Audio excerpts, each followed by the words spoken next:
telah bersabda, "Man bana lillahi masjidan walau kami fasiqatatin banallahu baitan bil jannah."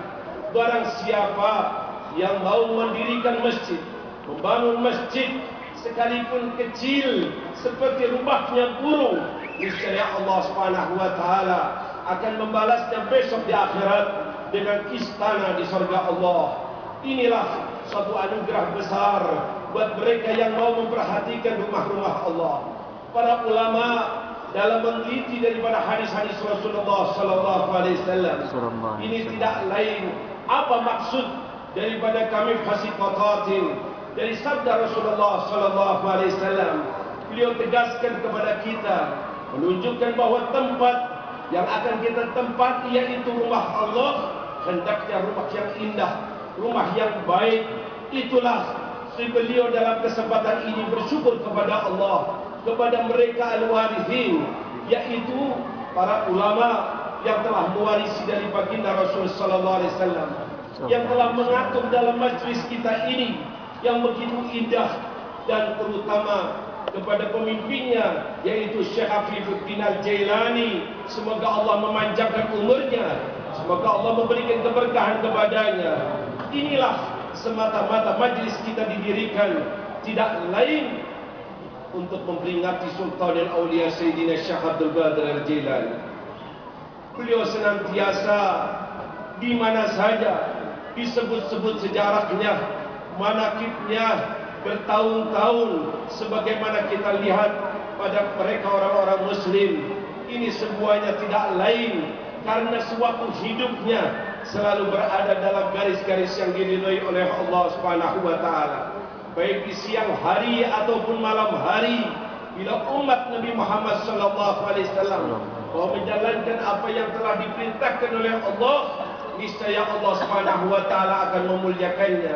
Itulah yang telah didapati oleh Sayyidina Syekh Abdul Qadir Al-Jailani. Beliau diberikan satu inayah yang luar biasa oleh Allah Subhanahu wa taala, sehingga apa yang dikatakannya didengar oleh manusia, sehingga apa yang dibawakannya dimanfaati oleh mereka manusia-manusia, sehingga kadang-kadang keluar kata-kata yang pendek tetapi mengandung hikmah yang sangat besar, karena hal itu masuk dalam hati manusia sehingga manusia dapat mengambil manfaat yang sangat besar. Lihatlah kata beliau, dari kata-katanya yang cukup pendek, tapi bila kita berikan syarahan, berikan keterangan, niscaya akan membawakan satu kitab yang mujalladat, yang berjilid-jilid. Pernah Sayyidina Syekh Abdul Qadir Jilani memberikan nasihat kepada salah satu muridnya dengan kata-kata yang pendek, "Kun ma'al haq bila haq." Hendaknya kau bersama yang hak tanpa ada lagi manusia di hadapanmu. Wa kun ma'al haq bila nafs. Hiduplah kau bersama manusia, dan disitulah tidak ada nafsu yang ada pada dirimu. Ini bila akan diterangkan, akan membawakan kitab-kitab yang sangat besar. Kata-kata yang sangat pendek, tetapi mengandung arti yang sangat besar. Bila manusia mau berpegangan dengan kata-kata ini, niscaya mereka akan hidup senang, akan hidup bahagia, akan selalu berada dalam garis-garis yang telah digariskan dalam agama. Sesungguhnya musibah yang menimpa kepada umat Islam sekarang ini tidak lain karena keluarnya dari garis-garis yang telah digariskan oleh mereka orang-orang yang saleh daripada umat Nabi Muhammad sallallahu alaihi wasallam, yang selalu berada dalam garis-garis yang telah digariskan Rasulullah sallallahu alaihi wasallam. Bahkan lihatlah kata beliau, bagaimana pedulinya Sultanul Aulia Sayyidina Syekh Abdul Qadir kepada umat Nabi Muhammad sallallahu alaihi wasallam. Bagaimana cintanya kepada mereka, sehingga beliau mengatakan dan bersumpah, "Wallahi, demi Allah, kalau aku mempunyai kedudukan di sisi Allah, niscaya aku akan tolong umat Nabi Muhammad dari awal sampai akhirnya." Itulah yang dikatakan oleh Sultan Al-Aulia. Sangat mencintai, sangat senang kepada umat Nabi Muhammad sallallahu alaihi wasallam. Inilah manusia-manusia yang diangkat oleh Allah Subhanahu wa taala. Karena Allah tidak menghendaki kerusakan berada di atas bumi. Tapi lihatlah apa yang telah ditempuh oleh Sayyidina Syekh Abdul Qadir Al-Jailani. Sebagaimana nasihatnya tadi, kun ma'al haqqi bila khalq. Hendaknya kau selalu bersama hak Allah Subhanahu wa taala. Bila khalaq, seakan-akan tidak ada manusia di hadapanmu. Dan hiduplah kau bersama manusia, sedangkan kau tidak mempunyai nafsu sama sekali. Inilah yang diterangkan oleh beliau Habib Umar. Bagaimana manusia orang-orang yang soleh, yang diangkat derajatnya oleh Allah Subhanahu wa taala. Beliau juga menegaskan kepada kita bahwa kita umat Nabi Muhammad SAW adalah umat yang satu. Di mana saja kita berada, tidak bukan umat yang dua atau tiga, tidak ada di sana umat Nabi Muhammad dan umat Arab, tidak ada. Yang ada adalah umat Nabi kita Muhammad sallallahu alaihi wasallam.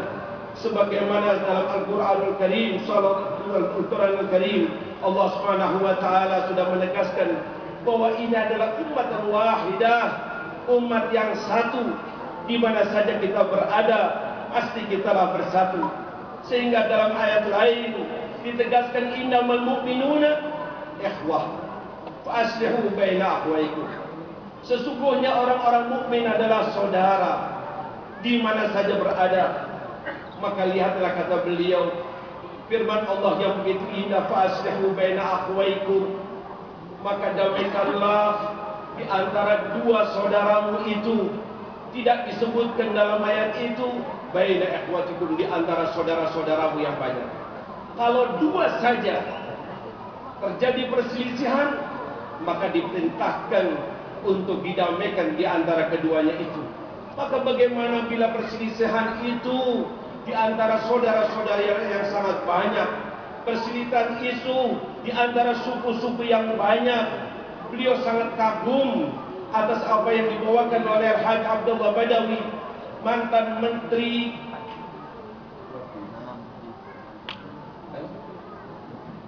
Perdana Menteri, di mana telah menyebutkan apa yang terjadi pada umat Islam akhir-akhir ini.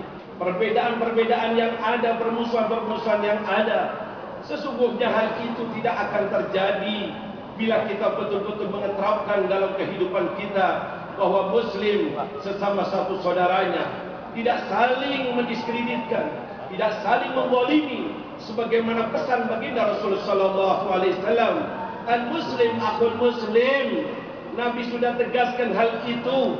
Seorang muslim saudaranya yang muslim, di mana saja berada. Tidak boleh mendiskreditkan sama sekali, tidak boleh membolimi.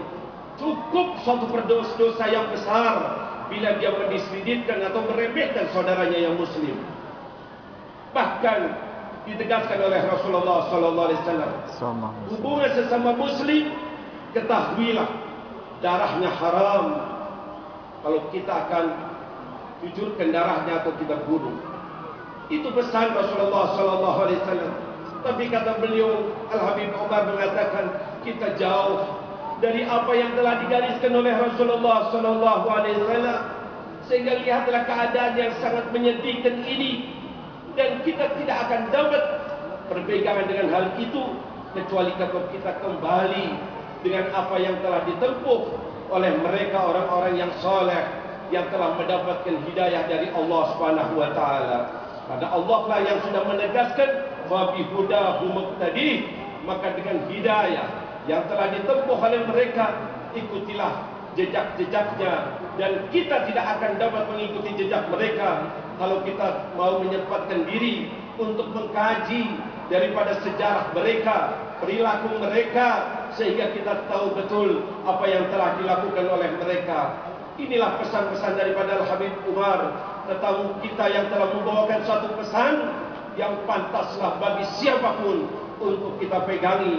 Dan beliau akhiri dengan berdoa yang cukup panjang yang sudah kita amini bersama. Di antaranya beliau meminta kepada Allah Subhanahu wa taala, semoga Allah menjaga umat Islam di mana saja berada.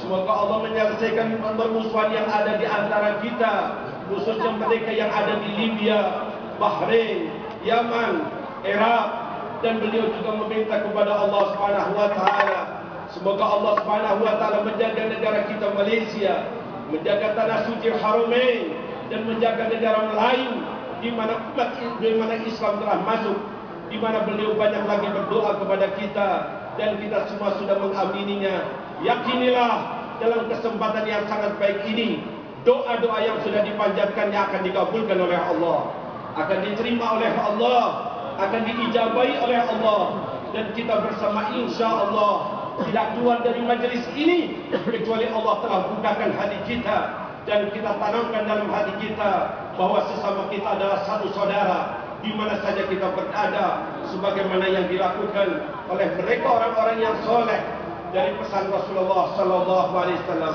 Inilah yang dapat saya terjemahkan. Hadza wal afu minkum. Wassalamualaikum warahmatullahi wabarakatuh.